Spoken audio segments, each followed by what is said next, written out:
Right, let's bring in some reaction to this development. Ali Sablay of Gift of the Givers Project Manager joining us for more. A very good evening to you, Ali. Thank you so much for your time. The heavy rains leaving a trail of destruction, and of course you as a team have encountered the impact face to face. Talk to us about what you found as you assess the damage that's left behind. Thank you for having me. Just for an update, the level warning has changed over the last few hours.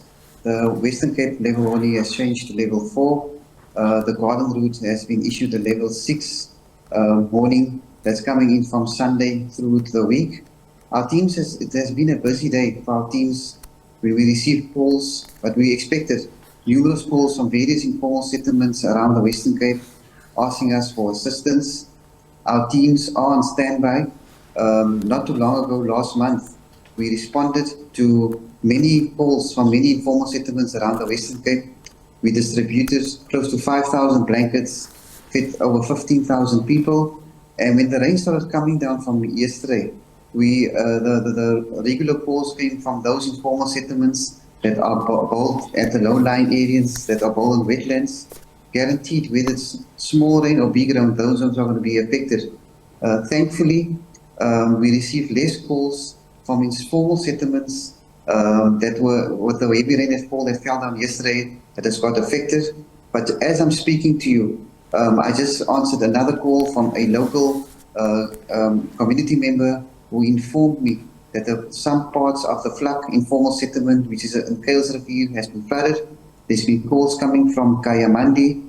There's been calls coming from Kraaifontein, Mfoleni, Masipumalele, and our teams were on the ground to do assessments in other parts of the informal settlements. Tomorrow, our teams will be rolling out full-out humanitarian assistance to those teams, to those areas that's been assessed. But with the calls coming in through now, we'll be sending teams to go assist the communities that have been affected. With all these calls coming in, what sort of approach are you taking here to ensure that people are safe and you're able to assist where you can? The most concerning part is always the elderly and the children. Normally when you go into these places, you find elderly people finding it difficult to move from the structures because they are either boxed into the flood area, finding it difficult to move out. The main concern is getting into a place of safety, whether it's a shelter, whether it's a school hall, whether it's staying with family and friends. Thereafter, we assist them with most of the time, all the food in the informal settlement or in the structures gets damaged or contaminated. We then provide them with hot meal for the next few days, and then we'll provide them with warm clothing, with blankets. There has been calls from local municipalities who reached out to us today, asking us for sandbags and for black sheeting so people can cover their roofs, because there is a severe cold front to hit the Western Cape in the coming few days. With the cold front fast approaching, what other options have residents been left with, those who may have unfortunately lost their belongings during the heavy rains? You know, as the weather warnings are going out, we ask people to take note, stay off the roads, and especially those staying in wetland areas. If you see your place as being, which is guaranteed, if you're staying in a wetland area, your place is going to be flooded, rather move out of that area. You're putting your family at risk, especially the young children. Sometimes they get injured when the rain comes down and belongings fall on them. So we ask them either to evacuate to a place of safety. Sometimes there are community halls made available for these people to go to just to be out of danger. So we take people to take note of that. And those is in the future. We ask people not to bowl in low-lying areas, because you're not putting only yourself at danger, you're encouraging other people to bowl as well. You're putting the community at danger, you're putting your family at danger. So our concern at the moment is just to get to these people, to deliver the humanitarian aid, which is our mandate. And we are working very closely with disaster management teams from all the municipalities that we are in contact with. We have a team set up in the Garden Route as well, which covers the George, Mossel Bay, Oudtshoorn area. And in the coming few days, we'll be visiting the major informal settlements in the Western Cape, which our team have done assessments already, and that reached out to us. And we, with the images coming through, we can see the damages in people's structures already. As you assess the impact and the scale of damage and those affected, what are some of the numbers that you think come to mind as you take a look at the severity? Tomorrow, just with our distribution alone, we will be assisting close to 2,000 people.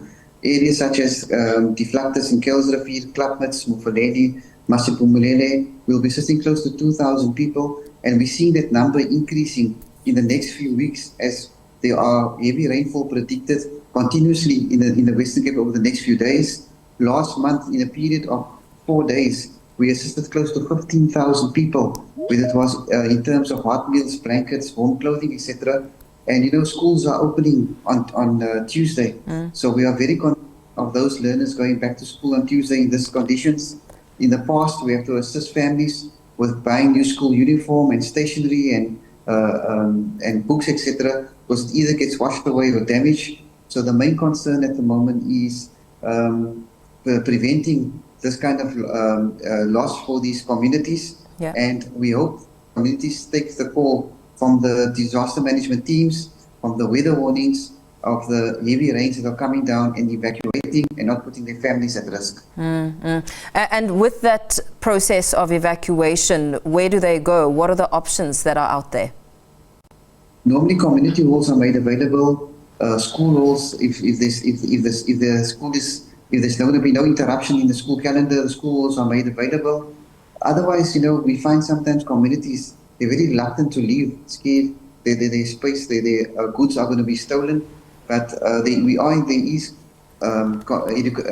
educating them. There is people engaging with them now, informing them of the danger of staying behind, because we have seen over the last few years of how many people have lost their lives during these heavy rains. And once they are placed in the shelter, you know, that's where organizations like ourselves come in providing them the humanitarian need. And we are trying to, with the local municipalities giving us feedback what they require, we are trying to source at the moment some black sheeting so that at least those that do not evacuate, their places do not get flooded, and lessening the numbers that has to be assisted. Yeah, very well. Thank you so much for speaking to us there. Ali Sablay of the Gift of the Givers project manager, giving us an update there as the heavy rains continue in Cape Town. We will, of course, be checking in with him as we monitor the situation.